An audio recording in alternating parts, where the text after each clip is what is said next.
She can't move her legs, but she listens like she's memorizing every word. He said it to no one in particular. Standing in the hallway outside room 14 at Crestfield Children's Medical Center, looking through the narrow window in the door at something that had stopped him completely on his way back from the coffee machine. Inside the room, his 4-year-old daughter Wren was propped against her pillow in her usual way, still and quiet the way she always was. Her paraplegia made her body patient even when her face wasn't. And beside her bed, in a chair she had clearly pulled close herself, sat a young woman in a facilities uniform reading aloud from a picture book. Not performing, not making a show of it, just reading in the low, steady voice of someone who has decided this matters and is giving it the full attention that mattering deserves. Wren's face was doing the thing it only did when she was completely absorbed. Eyes wide, lips slightly parted, the expression of a child who has been taken somewhere by a story and doesn't want to come back. Her father, Callan Marsh, 33 years old, stood in the hallway with his coffee going cold and felt something in his chest that had not moved in a long time. He did not go in. He waited until the chapter ended. Then he knocked. Her name was Sable Reeve, 27 years old. She had been on the facilities team at Crestfield for 14 months, cleaning, maintenance rounds, the ordinary invisible work of keeping a hospital functioning. She had found the picture book on the family lounge shelf on a Tuesday and had been reading it to Wren ever since, 3 weeks now. On her afternoon rounds when she passed room 14 and Wren was awake and Callan was on his brief daily errand run. She had not planned it. The first time she had stopped in the doorway because Wren had been awake and alone and looking at the ceiling with the particular patience of a child who has spent too many hours in one room. Sable had held up the book. Wren had looked at it. Sable had sat down. It had been that simple. 3 weeks later, it was still that simple. When Callan knocked and came in, Sable stood immediately with the self-conscious awareness of an employee who has been found doing something not technically in her job description. "I'm sorry," she said. "I should have asked." "Don't apologize," he said. His voice was rougher than he intended, which was because he had been standing in a hallway for 4 minutes watching his daughter's face do something it only did when she was completely happy. "What chapter are you on?" Sable blinked. 4. "She likes chapter 4, he said. He sat in the other chair. "She's heard it 3 times. How do you know?" Sable said. "Because she told me," he said. "She said the book lady knows all the good parts." Something moved through Sable's expression. She sat back down. Callan Marsh had been a single father for 2 years, since Wren's mother had left in the specific, undramatic way that some people leave when difficulty becomes permanent. Not unkindly, just definitively. He had not blamed her. He had reorganized his life around Wren with the focused practicality of someone who had decided that what was true, and the only useful response was to be the best version of himself available for the person who needed it. Wren's paraplegia was congenital. She had never walked. She was, as Callan described her to anyone who asked, exactly herself.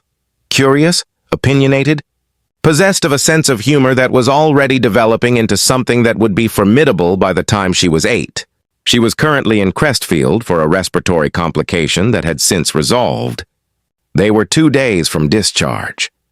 He had not expected a woman in a facilities uniform to become, in the space of 3 weeks, the person his daughter quoted.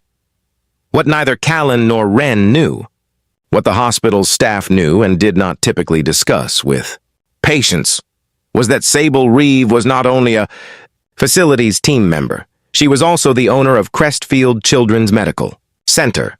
She had founded it 6 years ago at 21, using an inheritance from her grandmother. A woman who had spent 40 years as a pediatric nurse and had believed, with the specific conviction of someone who had watched children suffer in inadequate facilities, that the city needed a children's hospital that prioritized environment alongside medicine. Sable had built it from that belief, from her grandmother's conviction, and from her own, that a hospital was a place where everything, the walls, the windows, the quality of the book on the family lounge shelf, either helped or didn't. She worked the facility's rounds herself 3 days a week. Not secretly. The senior staff knew. She had done it from the first year, for the same reason she had built the hospital. She needed to know what it felt like from the inside. What the floors felt like to walk. What the rooms felt like to be in. Whether the quality of care she intended was the quality of care that arrived. Room 14 had a chair that was positioned wrong for reading aloud. She had moved it on her first round. She had found the picture book on her second. She had stopped in the doorway on her third. Callan found out on the morning of discharge. Not from Sable, from his discharge paperwork, which included a note from the hospital's patient experience team about a program for long-term pediatric patients, a library lending system, a reading volunteer program, and a room redesign initiative for children with mobility considerations. At the bottom of the note was a signature. Sreeve, founder. He stood at the nurse's station and looked at the signature for a long moment. Then he looked down the hall where Sable was at that moment, pushing a supply cart past room 14. He caught up to her at the elevator. "The paperwork," he said. He held up the note. She looked at it. Then at him. She had the expression of someone who has been found out in the way they always knew they eventually would be and has decided equanimity is the correct response. "You own this hospital," he said. "I founded it," she said. "The board runs most of it now. But you come in 3 days a week and push a cart. And read chapter 4, she said. "When someone needs it." He looked at her. This 27-year-old woman who had built a children's hospital and walked its floors in a facility's uniform and had sat beside his daughter for 3 weeks reading picture books in the low, steady voice of someone who had decided it mattered, and felt the specific, clarifying feeling of understanding something important about a person all at once. "Why?" he said. "The rounds. The uniform. Because the hospital is only as good as what happens in the rooms," she said. "And I can't know what happens in the rooms unless I'm in them." A pause. "Room 14 had a chair in the wrong place. You moved it," he said. "I moved it," she said. He was quiet for a moment.